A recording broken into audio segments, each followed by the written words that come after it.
आप लोगों का ऑनलाइन ज्ञानी प्लेटफॉर्म पे दोबारा से स्वागत है। मैं आपका फिजिक्स का टीचर आशीष तिवारी नए फिजिक्स के टॉपिक के साथ जो है वापस से आ रहा हूँ। पिछले ही टॉपिक के कंटिन्यूएशन में इस टॉपिक को आगे बढ़ाते हैं। हम लोग देख रहे थे ग्राफिकल मेथड से वेक्टर को ऐड करना सीख रहे थे।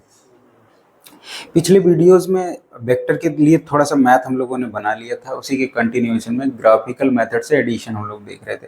तो हमने देखा था अगर दो से ज़्यादा वेक्टर हो जाते हैं तो ग्राफिकल मेथड से ऐड करना जो है कैसे ऐड करते हैं। यहाँ पे हमने लास्ट टाइम देखा था कि हमारे पास ये जो वेक्टर ए था, इसको जब मैंने वेक्टर बी के साथ ऐड किया हुआ तो जो हमारा रिजल्टेंट वेक्टर आया हुआ था वो आया हुआ था ए प्लस बी आया हुआ था। देन अब हमारे पास एक और वेक्टर सपोज कीजिए इसके साथ में ऐड करना है, तो हमने तीसरा वेक्टर यहाँ पे सी ऐड किया। यहाँ पे जब सी को ऐड किया और इसको यहाँ से हमने मिला दिया वापस से, जब हमने सी को इसमें ऐड किया तो अगर रिजल्टेंट वेक्टर आपको देना है, यहाँ से हमने क्या किया, ये वापस से हमने मैच करा दिया। जो ये हमारा वेक्टर निकल के आया, क्योंकि ये वेक्टर हमारा पहले से ए प्लस बी था, इसमें ऐड हमने सी को कर दिया, तो जो हमारा ये रिजल्टेंट हो गया तो उसके इनिशियल पॉइंट से फाइनल पॉइंट को मिला देंगे। तो क्या आ गया, ए प्लस बी प्लस सी, यानी ए प्लस बी में हमने किसको जोड़ा, सी में जोड़ा। अब जो है अगर हम b प्लस सी को ध्यान से देखें तो b प्लस सी भी देखिए हेड टेल मेथड से ऐड है, b के हेड में c का टेल ऐड है, तो जो रिजल्टेंट वेक्टर ये जो हो जाएगा ये b प्लस सी हो जाएगा। रेड कलर में जो है वो b प्लस सी हो गया। अब देखिए ग्राफिकल मेथड थोड़ा टीडियस सा हो जाता है, थोड़ा कंफ्यूजिंग सा हो जाता है। अभी जैसे ग्राफिकल मेथड की हम लोग बात करें, अभी मैं एक दूसरा कलर ले रहा हूँ, यहाँ पे वो चीज़ मैंने ब्लू कलर ले लिया। तो यहाँ पे अभी ध्यान से देखें, यहाँ ऐड वही है, वापस से अगर ध्यान से देखें यहाँ पे तो B में जो है C ऐड है, ये रिजल्टेंट वेक्टर क्या हो गया, B प्लस सी हो गया। और ध्यान से देखें B प्लस सी जो है वो A के हेड से B प्लस सी ऐड है, A के हेड से B प्लस सी ऐड है। और अगर मैं ध्यान से यहाँ पे वापस से मैं एक कलर से मिला रहा हूँ, इसको थोड़ा जिगजैग लाइन बना रहा हूँ, जबकि ये वेक्टर बिल्कुल सीधा होगा, ये आके यहाँ पे मिला दे तो ये जो वापस से वेक्टर बनेगा आपका, क्योंकि ये रिजल्टेंट वेक्टर क्या है आपका, ये बी प्लस सी था, ये रिजल्टेंट वेक्टर आपका बी प्लस सी था। ये जो है रिजल्टेंट वेक्टर, ये जो हमारा रिजल्टेंट वेक्टर था ये बी प्लस सी था। और इसी में जब देखिए ए जो है ऐसे ऐड हुआ है, ये क्या है, ये कुछ ए इस तरीके से है, ये हमारा ए है। इसी में b प्लस सी जो है ये रिजल्टेंट वेक्टर हमारा क्या था, b प्लस सी। अभी ध्यान से देखिए अगर मैं यहाँ इसको मैं मिला देता हूँ वापस से, तो ये क्या देगा, इन दोनों वेक्टर के सम का रिजल्टेंट, जो कि क्या हो जाएगा, इसको लिख सकते हैं a के साथ में मैं क्या कर रहा हूँ, b प्लस सी को ऐड कर रहा हूँ। पिछली बार हमने क्या किया था, a प्लस बी में हमने c को ऐड किया था। तो यहाँ पे देखिए ग्राफिकल मेथड में क्या हो जाता है, थोड़ी सी प्रॉब्लम आ जाती है, ग्राफिकल मेथड थोड़ा कम एक्यूरेट होता है। ये हमें सेंस तो दे देता है कि वेक्टर दिखता कैसा होगा, वेक्टर ऐड कैसा होता होगा, वेक्टर का रिजल्टेंट क्या आता होगा, लेकिन इसमें थोड़ा भी अगर आप बनाने में इधर उधर एरोज को करने में जो है, एरोज का सही आप एंगल नहीं दे पाए, एरोज की मैग्नीट्यूड सही नहीं ले पाए, तो ये मेथड थोड़ा सा कंफ्यूजिंग हो जाता है। तो इसी कंफ्यूजिंग मेथड को दूर करने के लिए जो है एक नया मेथड आएगा वेक्टर को ऐड करने का, जिसको हम लोग देखेंगे एनालिटिकल मेथड बोलेंगे या कंपोनेंट मेथड बोलेंगे। उससे पहले हम लोग एक टॉपिक देखेंगे यहाँ पे, सब्ट्रैक्शन ऑफ द वेक्टर। जिस तरीके से इसके पहले हमने एडिशन ऑफ द वेक्टर देखा था, सब्ट्रैक्शन ऑफ द वेक्टर को भी जो है हम लोग अगर ध्यान से देखें, जो हमारा नेक्स्ट टॉपिक होने वाला है सब्ट्रैक्शन ऑफ द वेक्टर्स। दो वेक्टर का एडिशन हमने देख लिया था, अभी जो है सब्ट्रैक्शन ऑफ द वेक्टर देखते हैं। अगेन उन्हीं वेक्टर्स को हम ले लेते हैं। हमारे पास जो वेक्टर था, ये हमारे पास क्या था, वेक्टर ए था, इसको हमने नाम दिया हुआ था वेक्टर ए दिया हुआ था। और अगर देखें हमने जो बी वेक्टर दिया हुआ था, बी वेक्टर कुछ इस तरीके से दिया हुआ था। बी वेक्टर को जो हमने नाम दिया, ये हमारा ये था बी वेक्टर। इसको हमने बी वेक्टर नाम दिया हुआ था।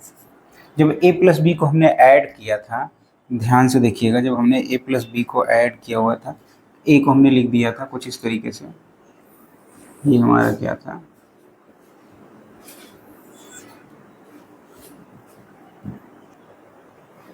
तो यहाँ पे हमारे पास जो वेक्टर ए और वेक्टर बी है, यहाँ ध्यान से देखिएगा, तो जब वेक्टर ए को वेक्टर बी के साथ ऐड करना था तो हम क्या करते थे, ये देखिए हमने वेक्टर ए बना दिया अपना, यहाँ पे लिख दिया हमने वेक्टर ए। इसके साथ में जब हमको वेक्टर बी ऐड करना होता था तो हम क्या करते थे, इसको वेक्टर बी को इस तरीके से ला के यहाँ पे ऐड कर देते थे और नाम देते थे वेक्टर बी। इन दोनों का जो रिजल्टेंट होता था यहाँ पे हम क्या करते थे, वेक्टर ए के टेल को वेक्टर बी के हेड से मैच कर देते थे, तो इसको हम बोलते थे ए प्लस बी, यही नाम देते थे। अब यहाँ पे हम लोग क्या इंटेलिजेंस बुद्धिमानी करेंगे कि जो हमारे पास दो वेक्टर का सब्ट्रैक्शन है, vector A minus vector B, तो इसको भी कैसे रिप्रेजेंट कर सकते हैं, दो वेक्टर के सम के फॉर्म में रिप्रेजेंट कर सकते हैं, वेक्टर ए प्लस करके साथ में हम क्या कर सकते हैं, वेक्टर बी कर सकते हैं, क्योंकि हमको पता है वेक्टर बी के अपोजिट डायरेक्शन में अगर हम वेक्टर को ले लेंगे तो हमको माइनस जो है बी वेक्टर मिल जाएगा, क्योंकि केवल डायरेक्शन का ही तो अंतर है, डिफरेंस केवल किस चीज का है, डायरेक्शन का। बी का डायरेक्शन इस डायरेक्शन में होता है, माइनस वेक्टर का डायरेक्शन जस्ट इसके अपोजिट डायरेक्शन में होता है। तो यहाँ पे अगर ए माइनस बी हमको फाइंड आउट करना है, ए माइनस बी निकालना है, तो वापस हम क्या करेंगे, बी वेक्टर के डायरेक्शन में ही मैं क्या कर रहा हूँ, एक वेक्टर यहाँ पे ये ड्रॉ कर दे रहा हूँ, मैग्नीट्यूड उसका सेम है, ये हमारा हो गया बी वेक्टर, ये हो गया बी वेक्टर माइनस के साथ में, ये प्लस बी वेक्टर था, इसका डायरेक्शन बदल गया है, मैग्नीट्यूड सेम है, तो ये माइनस बी वेक्टर हो गया। अभी हमको क्या करना है, इसको एडिशन के फॉर्म में देखना। अगेन हम देखें, ए के हेड से बी का टेल ही ऐड है, माइनस बी का टेल ही ऐड है, तो जब इन दोनों को हम लोग मिला देते हैं, अगर इन दोनों को हम मिला देंगे पर्टिकुलर,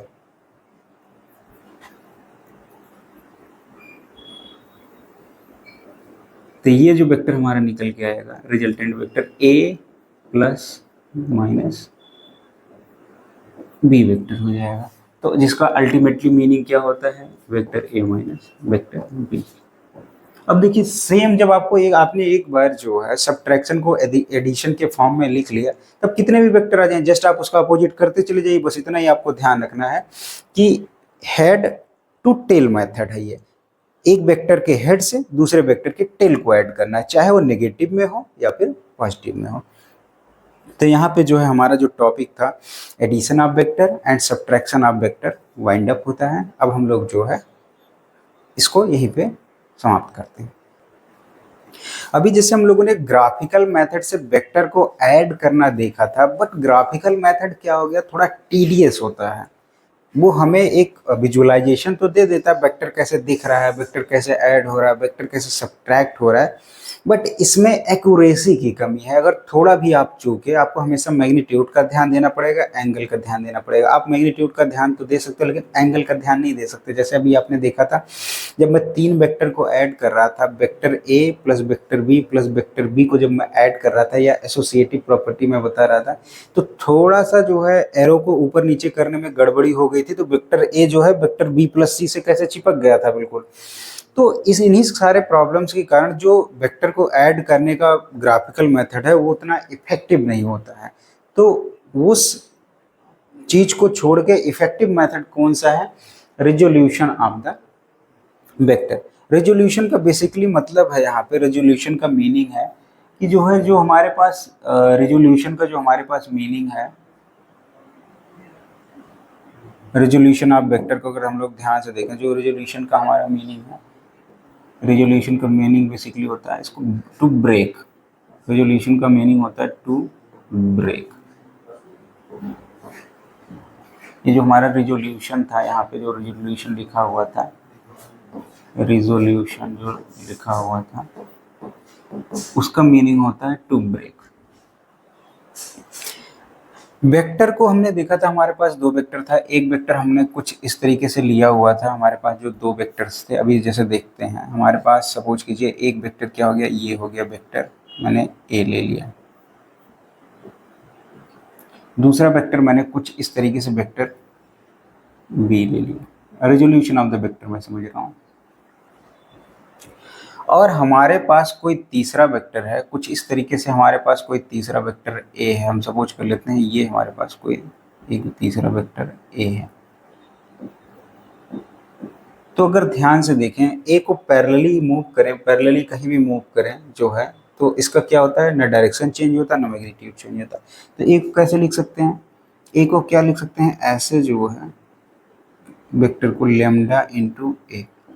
लेमडा क्या है, कुछ मल्टीपल है, जैसे अगर सपोज कीजिए कहीं पे 6 लिखा हुआ है, इसको कैसे लिख सकते हो, 2 इंटू 3 लिख सकते हो, या फिर इसी को क्या लिख सकते हो, 2 इंटू 3 लिख सकते हो। वैसे ही वेक्टर ए को क्या लिख सकते हो, मान लीजिए ए थोड़ा छोटा है तो उसमें क्या करेंगे, कुछ रियल नंबर से मल्टीप्लाई कर देंगे, उसको बड़ा कर देंगे। अगर वेक्टर ए बड़ा है तो उसके कुछ रेशनल नंबर से मल्टीप्लाई करके इसको छोटा कर देंगे। जैसे ए वेक्टर अगर छोटा होगा ए वेक्टर लाने के लिए, तो क्या करेंगे, यहाँ पे हम क्या करेंगे, कुछ रियल नंबर से मल्टीप्लाई कर देंगे तो ये बड़ा हो जाएगा। सपोज ये 2 से मल्टीप्लाई करेंगे तो 2a हो जाएगा, या 1.5 से मल्टीप्लाई करेंगे तो 1.5 गुना हो जाएगा। इसी तरीके से b को क्या कर सकते हो आप, ये b को हम लेके आए इस तरीके से यहाँ पे मिला दिया, म्यू बी मैं लिख दे रहा हूँ, ठीक है। इसी तरीके से हम देखें वेक्टर ए को दो वेक्टर्स के सम के फॉर्म में लिखा जा सकता है। ये पहले भी हम लोग देख चुके हैं, ट्रायंगल्स रूल में देख चुके हैं, हेड टू टेल मेथड वही चलता आ रहा है। तो इसी को जो है दूसरे टर्म में बोला जाता है resolution of the vector. Vector को दो पार्ट्स में ब्रेक करना क्या कहलाता है, रिजोल्यूशन ऑफ द वेक्टर कहलाता है। रिजोल्यूशन की जो मीनिंग होती है उसका मतलब होता है टू ब्रेक। इसको दूसरे टर्म में ऐसे देखा जाता है। तो इसी को बोलते हैं कि किसी वेक्टर को रिजोल्यूट करना। लेकिन यहाँ अगेन हम लोग देखें, इस तरीके से अगर हम वेक्टर को रिजोल्यूट करने जाते हैं लेमडा ए और म्यू बी में, तो थोड़ी सी प्रॉब्लम होती है। जैसे मैंने पहले भी बता रखा है, साइंटिस्टों के लिए या मैथमेटिशियंस के लिए जो भी मेजरमेंट होता है वो कोऑर्डिनेट सिस्टम के हिसाब से होता है। कोऑर्डिनेट सिस्टम कौन से होते हैं, एक्स, वाई और जी एक्सिस। तो जो भी हमारे पास होता है कोऑर्डिनेट एक्सिस के हिसाब से सारे मेजरमेंट हम लोग कैसे करते हैं, कोऑर्डिनेट एक्सिस के टर्म में करते हैं। तो सपोज कीजिए अगर जो है हमको किसी वेक्टर को अगर ब्रेक करना है, किसी वेक्टर को अगर ब्रेक करना है, तो हम लोग अगर X axis, Y axis and Z axis अगर इसके टर्म में ब्रेक करें तो कंफ्यूजन कम से कम होगा, क्लियरिटी मैक्सिमम हम लोगों की होगी। अब वेक्टर, किसी वेक्टर ए को coordinate system, rectangular coordinate system में ब्रेक करने के लिए हम लोग यूनिट वेक्टर्स की हेल्प लेते हैं। तो यूनिट वेक्टर नेक्स्ट टॉपिक हमारा हो जाएगा यूनिट वेक्टर।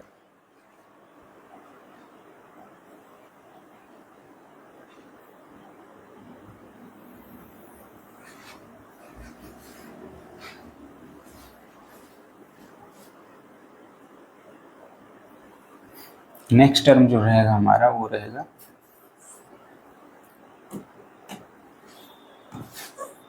Unit vectors. जैसे कि इसके नाम से ही क्लियर है ये भी वेक्टर ही, बस एक स्पेशल वेक्टर है। तो यूनिट के वेक्टर का मतलब क्या होगा, जैसे आपको यहाँ से देख के पता चला इसका नाम ही यूनिट वेक्टर है। तो जो ये वेक्टर होता है इसका यूनिट वेक्टर का मैग्नीट्यूड जो होगा वो हमेशा यूनिट होगा। मैग्नीट्यूड जो होगा यूनिट वेक्टर का वो हमेशा क्या होगा, यूनिट होगा, 1 यूनिट होगा। लेकिन जो इसकी डायरेक्शन होगी, यूनिट वेक्टर की डायरेक्शन जो होगी, ये केवल जो है यूज किया जाता है पर्टिकुलर डायरेक्शन बताने के लिए। डायरेक्शन जो होगा पर्टिकुलर डायरेक्शन होगा, जिस डायरेक्शन में आप चाहते हैं उसी डायरेक्शन में इसको क्या कर सकते हैं, लगा सकते हैं, पर्टिकुलर डायरेक्शन होगा। इसका रिप्रेजेंटेशन भी इंटरेस्टिंग है। यूनिट वेक्टर जनरली 3 टर्म्स होते हैं, आई, जे एंड के। यहाँ आप ध्यान से देख रहे होंगे, इनके ऊपर मैंने एक कैप टाइप का सिंबल बना रखा है, ये टाइप, जिसको हम लोग कैप बोलते हैं। ये इसलिए हमने बना रखा कि बाकी वेक्टर से इनको थोड़ा अलग समझने के लिए, ताकि आपको पता रहे कि ये यूनिट वेक्टर कितने इंपॉर्टेंट हैं और ये पर्टिकुलर डायरेक्शन को बताने के लिए यूज किए जाते हैं। पर्टिकुलर डायरेक्शन को बताने के लिए यूज किए जाते हैं, ये ध्यान रखिएगा, ये यही नहीं, ये हर जगह आने वाला है। जब भी आपको वेक्टर्स में डायरेक्शन बताना पड़ेगा तो हमेशा यूनिट वेक्टर का ही हेल्प लेना पड़ेगा। तब इसको हम लोग क्या करते हैं, कोऑर्डिनेट एक्सिस के साथ कैसे ऐड करते हैं, तो जो एक्स डायरेक्शन में हमारे पास यूनिट वेक्टर जाता है उसको हम बोलते हैं आई, और ये जो हमारे वाई डायरेक्शन में यूनिट वेक्टर जाता है उसको हम लोग बोलते हैं जे, और जो हमारा जी डायरेक्शन में यूनिट वेक्टर लिखा जाता है उसको हम लोग बोलते हैं के। अब इनका मैग्नीट्यूड यूनिट होता है, इनका जो मैग्नीट्यूड होता है वो कुछ इस तरीके से लिखा जाता है, magnitude of unit vector I equal to magnitude of vector J equal to magnitude of vector K. इन सब का जो मैग्नीट्यूड होता है वो 1 यूनिट होता है। अब 1 यूनिट क्या होगा, 1 यूनिट होने का मतलब क्या होगा, किसी के साथ इनको मल्टीप्लाई कर दो तो केवल क्या दे देते हैं, केवल डायरेक्शन का सेंस दे देते हैं उस वेक्टर के, बिना उस वेक्टर के मैग्नीट्यूड में चेंज किए। और हाँ, इनकी पर्टिकुलर डायरेक्शन होती है।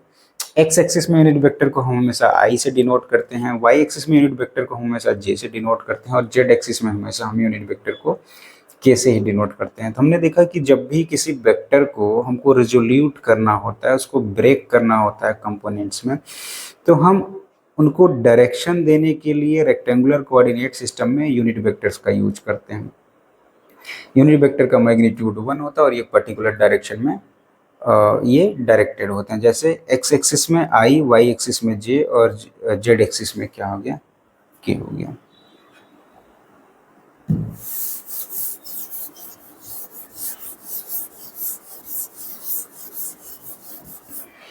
अभी देखिए हमने क्या देख लिया था, यूनिट वेक्टर देख लिया था। अब कोई वेक्टर है, सपोज ये वेक्टर ए है, इसको अगर हमको पर्टिकुलर डायरेक्शन देना होता तो इसको मैं ऐसे लिखता हूँ, कभी भी जब ये लिखा जाता है तो इसके साथ में हम कैसे लिख देते हैं, ऐसे, जहाँ पे एन जो होता है, कैप एन जो होता है, ये क्या बता रहा होता है, यूनिट वेक्टर।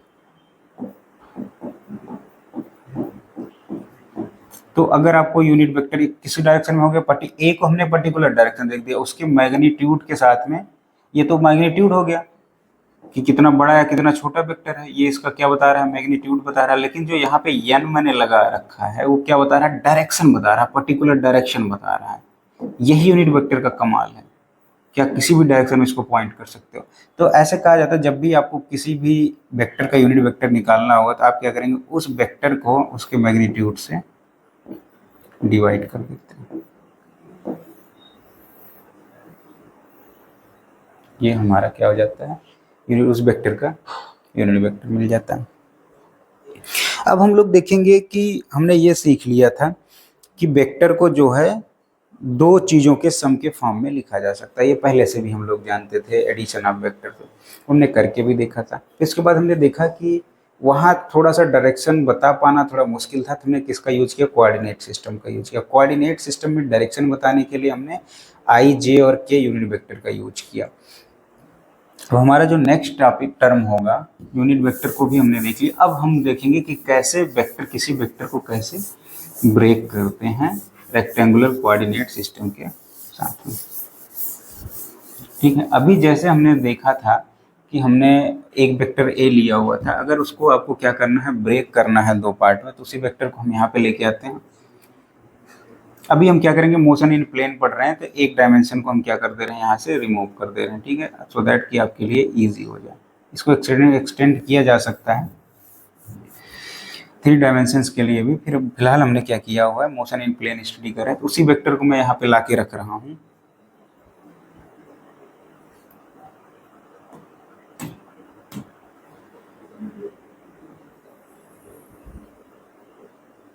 ये हमारे पास जो वेक्टर ए था उसी को मैं ला के कोऑर्डिनेट सिस्टम में रख दिया। ये वेक्टर ए को रख दिया। तो जब भी वेक्टर ए को ब्रेक करना है तो इसको हम क्या करते हैं, परपेंडिकुलर लाइंस ड्रा करते हैं, किस पे, अपने कोऑर्डिनेट सिस्टम से परपेंडिकुलर लाइन ड्रा कर देते हैं और इसको लिख देते हैं ए एक्स और ए वाई। और इस तरीके से जो है इसको ब्रेक करते हैं कि जो हमारा ए हो इसको लिखा जा सके दो टर्म में, ए एक्स प्लस ए वाई के टर्म में इसको लिखा जा सके। अब हमको पता है कि ये जो होगा मैग्नीट्यूड में ax वेक्टर जो है मैग्नीट्यूड में किसके बराबर होगा, इस जो उसके सामने वाले उतने ही लेंथ के जो वेक्टर है वहाँ बराबर होगा। तो यहाँ ध्यान से देखिए, अगर इसको मैं लिख सकता हूँ, कोई वेक्टर बराबर होता तो इसको क्या लिख सकता हूँ, ax i लिख सकता हूँ। इसमें डायरेक्शन नहीं था, इसको डायरेक्शन देने के लिए x एक्सिस में हमने i लगा दिया। ये ay था, इसमें डायरेक्शन नहीं है, इसको जब हमको डायरेक्शन देना होगा तो हम क्या करेंगे, इसके कंपोनेंट को ay क्या कर देंगे, j लिख देंगे।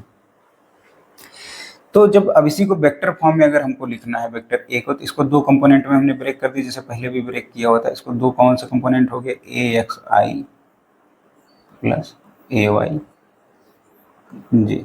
ये बिल्कुल वैसे ही है, इसको देख के बिल्कुल नहीं घबराना है। ये बिल्कुल ऐसे ही है जैसे आपके पॉकेट में 10 रुपीज़ हो। सपोज कि आपके पॉकेट में 10 रुपीज़ हो, आपने क्या किया, इसको निकाल के क्या किया, 5 रुपीज़ जो है एक लेफ्ट पॉकेट में रख लिया और रिमेनिंग 5 रुपीज़ को आपने क्या किया, राइट पॉकेट में रख लिया। लेकिन आपके पास है 10 ही रुपये। उसी प्रकार से हमने क्या किया हुआ, वेक्टर ए को जो है हमने दो कंपोनेंट्स में ब्रेक कर दिया है, दो परपेंडिकुलर कंपोनेंट्स में ब्रेक कर दिया है अपनी सहूलियत के लिए, अपने आराम के लिए, सो दैट कि हम रेक्टेंगुलर कोऑर्डिनेट सिस्टम का यूज कर सकें। एक को हमने बोला है ax, एक को हमने बोला है ay। इस तरीके से ब्रेक किया कि जब भी दोनों का हम सम करेंगे तो वापस हमको जो है क्या मिल जाएगा, वेक्टर जो हमारा वेक्टर है ए है वो हमको क्या मिल जाएगा, वापस मिल जाएगा। यहाँ ध्यान से देखिए ax और ay और a जो है वो मैग्नीट्यूड ही हैं, अभी इसमें डायरेक्शन नहीं था। चूंकि वेक्टर a जो है वेक्टर क्वांटिटी है, तो इसको डायरेक्शन देने के लिए हम लोग क्या कर सकते हैं, इस वाले को क्या कर सकते हैं, चूंकि एक्स एक्सिस के पैरेलल था, इसको हमने क्या किया, आई के साथ ऐड कर दिया, इसको हमने क्या किया, जे के साथ कंबाइन कर दिया। तो इसको कैसे लिख दिया, ax i plus ay plus j. ठीक है, यहाँ हमने क्या किया, वेक्टर को ब्रेक कर दिया। अब जब भी वेक्टर ए का आपको मैग्नीट्यूड निकालना होता है तो आप क्या करते हैं, ऐसे लिखते हैं और इसको आपने क्या करना पड़ता है, ax square plus ay square कर देते हैं, तो आपको क्या मिल जाता है, वेक्टर ए का जो है आपको मैग्नीट्यूड मिल जाता है। और जब भी वेक्टर ए का आपको एक्स एक्सिस के साथ डायरेक्शन निकालना होता है, आपको पता है कि हम क्या करते हैं, थीटा का यूज करते हैं। अगर ये एक्स एक्सिस के साथ थीटा एंगल बना रहा है तो यहाँ पे हम क्या करेंगे, राइट एंगल ट्रायंगल से भी आप देख सकते हैं इसको, क्या करते हैं, tan थीटा इक्वल टू हमारा क्या हो जाएगा, ay अपॉन ax हो जाएगा, y अपॉन ax हो जाएगा। इम्प्लॉइज दैट यहाँ पे क्या करेंगे, theta equal to tan inverse ay upon ax हो गया। अब आपको लगेगा कि ये जो मैग्नीट्यूड आया कहाँ से है, तो ऑब्वियस सी बात है, आपको बहुत घबराने की जरूरत नहीं। ये आपका कोई वेक्टर क्या था, ए वेक्टर था। ठीक है, ये ए वेक्टर था जिसका मैग्नीट्यूड क्या था, ए था। आपने देखा ये क्या था, हमारा ए एक्स था जिसमें डायरेक्शन हमने दिया था। ये हमारा क्या था, ये क्या था, ए वाई था। और ये देखिए क्या बन रहा है, राइट एंगल ट्रायंगल बन रहा है। ये क्या बन गया हमारा, राइट एंगल ट्रायंगल बन गया। और राइट एंगल ट्रायंगल में आपको पता है हाइपोटेनियस का स्क्वायर रिमेनिंग टू के सम के स्क्वायर के बराबर होता है। तो जब आपने क्या करेंगे, मॉड ए का स्क्वायर करेंगे तो ए x square plus a y square लिख सकते हैं। जब मॉड ए निकालेंगे तो उसको क्या लिख देंगे, रूट में लिख देंगे। तो एक तो जो है हमारे पास कंपोनेंट में ब्रेक करने का, टू परपेंडिकुलर, किसी वेक्टर को टू परपेंडिकुलर कंपोनेंट में हमने ब्रेक करना है, यहाँ पे सीख लिया। अब इसी के साथ में, इसी के पैरेलल में ही जो है हम लोग क्या देखेंगे कि जो है हमारे पास इसी वेक्टर को, अगर थोड़ा सा ट्रिग्नोमेट्री आपको आता हो तो ट्रिग्नोमेट्री को यूज कर लें। तो ट्रिग्नोमेट्री का अगर हम लोग यूज करने जाएंगे यहाँ पे, तो इसी को लिख सकते हैं, वेक्टर ए को हम क्या किए थे, ब्रेक किए थे, किस में ब्रेक किया था हम लोगों ने, दो कंपोनेंट परपेंडिकुलर कंपोनेंट में ब्रेक किए थे। एक हमने ax कहा था जो एक्स एक्सिस के डायरेक्शन में था, दूसरा कंपोनेंट जो ब्रेक किया था उसको हमने ay बोला था। अभी डायरेक्शन नहीं दिया हुआ है, बट ये बता रहे हैं कि उसके दो कंपोनेंट है, परपेंडिकुलर कंपोनेंट है ax और। तो सिंपली हम लोग जो है ax को a cos थीटा भी लिख सकते हैं और ay को हम लोग a sin थीटा लिख सकते हैं। अब डिपेंडिंग अपॉन ये कैसे लिख सकते हैं, क्यों नहीं लिख सकते हैं, अब यहाँ पे ध्यान से देखिए, हमारा क्या था, ये वेक्टर ये था जो एक्स एक्सिस के साथ क्या कर रहा था, थीटा एंगल बन रहा था ax। ये हमारा क्या कंपोनेंट था, ax कंपोनेंट था। ये वेक्टर, इसको जब हमने मिला दिया था तो ये हमारा क्या था, वेक्टर b था। ठीक है, सॉरी, ये वेक्टर हमारा जो था ये हमारा ए वाई था, ये हमने क्या लिया हुआ था, ये हमारा ए वाई था। अब ऑब्वियस सी बात है, अगर हमारे पास क्या आना चाहिए अल्टीमेटली, जब इनको हम सम करें तो हमारे पास रिजल्टेंट वेक्टर ए आ जाना चाहिए। तो अगर इसको हम लोग वापस से सम करते हैं, सम करके देखते हैं, हमारे पास वेक्टर ए का मैग्नीट्यूड आ जाना चाहिए। ठीक है, इनका स्क्वायर करते हैं हम। अगर यहाँ पे लिखें ए एक्स का स्क्वायर इक्वल टू क्या हो जाएगा, ए स्क्वायर कास स्क्वायर थीटा हो जाएगा। ए वाई का स्क्वायर हम लोग अगर करें तो इसको क्या लिख सकते हैं, ए स्क्वायर साइन स्क्वायर थीटा लिख सकते हैं। अब दोनों को ऐड कर देते हैं, जब ऐड करेंगे दोनों को, ए x square plus a y square, हम देखेंगे यहाँ पे ए स्क्वायर कॉमन हो जाएगा, cos square theta plus sine square theta हो गया। आपको पता है ये ट्राइगोनोमेट्रिक आइडेंटिटी है जिसकी वैल्यू 1 होती है। वापस हमारे पास क्या आ गया, सेम वेक्टर आ गया, a square equal to a x square plus a y square. यहाँ से हम लोग कह सकते हैं, यानी कि इजीली कह सकते हैं कि ए एक्स को हमारा आंसर वेक्टर तो वही वापस आना चाहिए भाई। 5-10 रुपए को हमने 5 और 5 में ब्रेक किया था, आप क्या कर रहे हैं वापस कोई और 7 और 5 में ब्रेक, 7 और 3 में ब्रेक कर दे रहे हैं उसका 7। बट सेंस तो हमारा क्या है, 10 ही रुपीज़ आना है ना। तो वहाँ यहाँ पे हमने क्या किया, एक ट्रिग्नोमेट्रिक थोड़ी सी हल्की ट्रिग्नोमेट्री लगाई है, उन्हीं कंपोनेंट्स को क्या किया हमने, एंगल के फॉर्म में ब्रेक कर दिया। तो हमारे पास क्या आ गया, हमने देखा कि वापस से जो हमारे पास कोऑर्डिनेट सिस्टम था, चलते हैं उसी कोऑर्डिनेट सिस्टम पे। यहाँ पे इसी में अगर जो है हमको क्या करना हो, वेक्टर्स को जो है, ऐसे तो ब्रेक हमने कर ही दिया था, अब जो है इसी को एंगल्स के फॉर्म में हम ब्रेक करके आपको दिखा रहे हैं। तो क्या करना होता है, ये हमारा क्या था, कोऑर्डिनेट सिस्टम था, ये वाई था, ये हमारा क्या था, एक्स था। यहाँ पे हमारे रखा हुआ था वेक्टर। वापस से क्या करेंगे, दो परपेंडिकुलर कंपोनेंट में ही ब्रेक करेंगे। जब यहाँ पे थीटा एंगल है, जो थीटा एंगल होता है उसके साथ में हमेशा हम क्या लिखेंगे, ए एक्स कॉस थीटा, थीटा लिख जाएंगे। इसके परपेंडिकुलर क्या लिख सकते हैं, ए वाई साइन थीटा। इसका भी रिजल्ट हमने देखा था, जब हमने स्क्वायर करके जोड़ दिया था, हमारा वापस क्या आ गया था, रिजल्टेंट वेक्टर आ गया था। तो यहाँ पे हमने देखा कि जो हमारा एक वेक्टर होता है उसको क्या किया जा सकता है, ब्रेक किया जाता है। दो परपेंडिकुलर कंपोनेंट्स में क्या किया जा सकता है, ब्रेक किया जा सकता है, और उसका एंगल आसानी से फाइंड आउट भी किया जा सकता है। इन दोनों को डिवाइड कर दो, जो डिवाइड कर दो वापस से आपको वही चीज़ मिल जाएगा। हमारे पास क्या था, a x equal to a cos theta था, ए वाई इक्वल टू हमारे पास क्या था, ए साइन थीटा था। डिवाइड कर दो, टू को 1 से डिवाइड कर दो, ये क्वेश्चन 2 है, ये क्वेश्चन हमारा 1 है, डिवाइड कर दो। जब डिवाइड करोगे तो आ जाएगा a sine theta upon a cos theta is equal to the a x upon,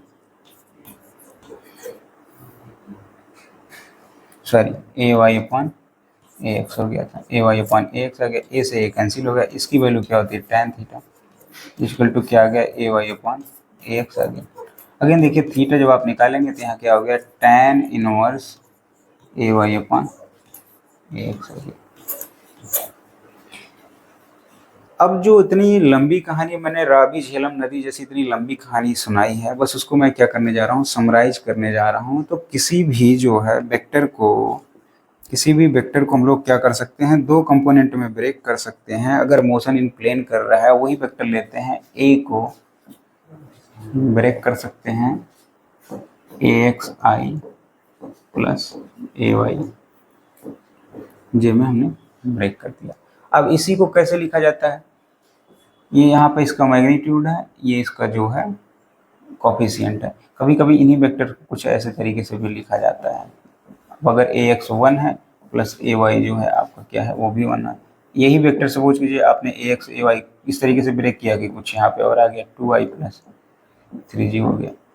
तो किसी भी वेक्टर को क्या किया जा सकता है, दो कंपोनेंट में ब्रेक किया जा सकता है। अभी हमने देखा था कि कोई ऑब्जेक्ट जो है अगर 2 डायमेंशन में है या प्लेन में मोशन कर रहा है तो उसको क्या किया जा सकता है, दो परपेंडिकुलर कंपोनेंट में एक्स एक्सिस और वाई एक्सिस में ब्रेक किया जा सकता है। ऐसे ही कोई जो ऑब्जेक्ट अगर 3 एक्सिस में वो जो है स्पेस में मूव कर रहा है तो उसको अगेन 3 परपेंडिकुलर कंपोनेंट में ए x I plus a Y J plus A Z के 3 में ब्रेक किया जा सकता है। और इसका मैग्नीट्यूड वापस से वैसे ही दिया जाता है क्योंकि कॉफिशिएंट का स्क्वायर क्या कर देंगे आप, ए एक्स का स्क्वायर प्लस ए वाई का स्क्वायर प्लस क्या हो जाएगा ए जेड का स्क्वायर हो जाएगा। डायरेक्शन थोड़ा अलग तरीके से दिया जाता है 3 डायमेंशन में या स्पेस में, बट जो है मैग्नीट्यूड इसको क्या किया जा सकता है 3 कंपोनेंट में ब्रेक किया जा सकता है। जैसे यहाँ मैंने लिख के दिखाया होता, अगर 3 डायमेंशन में होगा तो उसको कैसे ब्रेक करेंगे, आई प्लस जे प्लस के, इस तरीके से हो सकता है। ये कोई अगर इसके डायरेक्ट और मैग्नीट्यूड को बदल दे 2i plus 3j plus 4k हम लोग लिख सकते हैं। तो यहाँ पे हमने देख लिया कि रिजोल्यूशन ऑफ द वेक्टर क्या होता है। तो इस पे हम लोग क्या करेंगे, अभी इस पे कई सारे न्यूमेरिकल्स करेंगे तो आपको और ज़्यादा क्लियर होगा कि वेक्टर को किस तरीके से ब्रेक करते हैं, कैसे इनकी वैल्यूज, मैग्नीट्यूड निकालना सीख गए, डायरेक्शन निकालना सीख गए, बस वेक्टर के लिए क्या 2 ही चीज़ तो जरूरी होती है। अब इसको अगर जो है एप्लीकेशन रियल लाइफ में अप्लाई करके देखें, सपोज कीजिए ये आपका जो है यही कोऑर्डिनेट सिस्टम है, ये x हो गया, ये y हो गया। अगर आपका वेलोसिटी कंपोनेंट, ये वेलोसिटी इस तरीके से है, ऑब्जेक्ट इस पर्टिकुलर डायरेक्शन में x एक्सिस से थीटा डायरेक्शन में, तब वेलोसिटी को किस में ब्रेक कर सकते हैं, 2 कंपोनेंट में ब्रेक कर सकते हैं, v cos थीटा, और इसका जो परपेंडिकुलर कंपोनेंट होगा उसको ब्रेक कर सकते हैं v sin थीटा। ऑब्वियस सी बात है, v को आप अल्टीमेटली क्या लिख सकते हैं, vxi प्लस vy j, जहाँ पे vx की वैल्यू अभी आपको पता है v cos थीटा होती है vx की वैल्यू, और vy की वैल्यू क्या जाएगी आपकी v sin थीटा हो जाएगी। अब अगर आपको मैग्नीट्यूड निकालना है वेक्टर v का तो आप क्या करेंगे, इस तरीके से वेक्टर v लिखते हैं और इसके दोनों कंपोनेंट का vx square plus vy square का इस तरीके से निकाल लेते हैं। तो ये क्या है इसका एप्लीकेशन, ये तो मैंने केवल वेलोसिटी पे लगा के दिखाया, ऐसे ही फोर्स के लिए वैलिड होगा, ऐसे ही मोमेंटम के लिए वैलिड होगा, ऐसे ही टॉर्क के लिए वैलिड होगा। जितने भी वेक्टर क्वांटिटी हैं उनके मैग्नीट्यूड्स को हम लोग क्या कर सकते हैं, इस तरीके से ब्रेक कर सकते हैं। तो हमने क्या देख लिया, ग्राफिकल मेथड से देख लिया वेक्टर को कैसे ऐड करते हैं, जो उसमें कमियां थी रेजोल्यूशन वेक्टर या कंपोनेंट मेथड से देखा, उनको हमने क्या किया, एलिमिनेट किया। अब अगर सपोज कीजिए आपको 2 वेक्टर को ऐड ही करना है, इस तरीके से अगर आपने क्या किया हुआ, एक वेक्टर आपके पास ये है, बी वेक्टर आपने ले लिया आई प्लस सपोज ये 2j हो गया। अब 2 वेक्टर को ऐड करना था तो वहाँ कितना दिक्कत वाला, हेड को टेल में जो ऐड करना था, ये ध्यान देना पड़ता है आपको, बार बार वो ग्राफ के साथ बनाना पड़ेगा। यहाँ देखिए ए को अगर बी के साथ में आपको ऐड करना है तो कुछ नहीं करना, इनके पर्टिकुलर कंपोनेंट्स को ऐड कर दिए, आई को आई के साथ आप ऐड कर दीजिए, जे को जे के साथ ऐड कर दीजिए, आपको resultant vector A plus B जो बार बार वहाँ पे मिल रहा था क्या मिल जाएगा, आई को आई के साथ ऐड करेंगे तो क्या आ जाएगा 2i आ जाएगा, प्लस जे को जे के साथ ऐड करेंगे तो यहाँ क्या आ जाएगा 3j आ जाएगा। देखिए कितना आराम से आप ऐड कर रहे हैं बिना ग्राफिकल मेथड के। कितने भी वेक्टर आ जाएं, अभी कई सारे वेक्टर आ जाएं, कंपोनेंट्स को ऐड कर दीजिए, आसान हो गया। जबकि ग्राफिकल मेथड में 3 वेक्टर को ही ऐड करने में कितनी सारी परेशानियां आ रही थी। तो आज के लिए हम लोग जो है ये यहीं तक रखते हैं। नेक्स्ट क्लास में हम लोग देखेंगे कि जो 2 वेक्टर्स को ऐड करने का ग्राफिकल मेथड था, उसके द्वारा अगर हम लोग रिजल्टेंट वेक्टर निकालना चाहें तो क्या आएगा, और उसका डायरेक्शन अगर बताना चाहें तो क्या आएगा। बेसिकली हम लोग क्या देखेंगे, लॉ ऑफ कोसाइन देखेंगे, लॉ ऑफ साइन देखेंगे, जहाँ से डायरेक्शन भी बताएंगे उस वेक्टर का और उस वेक्टर का मैग्नीट्यूड भी बताएंगे। आज के लिए इतना ही क्लास, आपके टाइम के लिए धन्यवाद।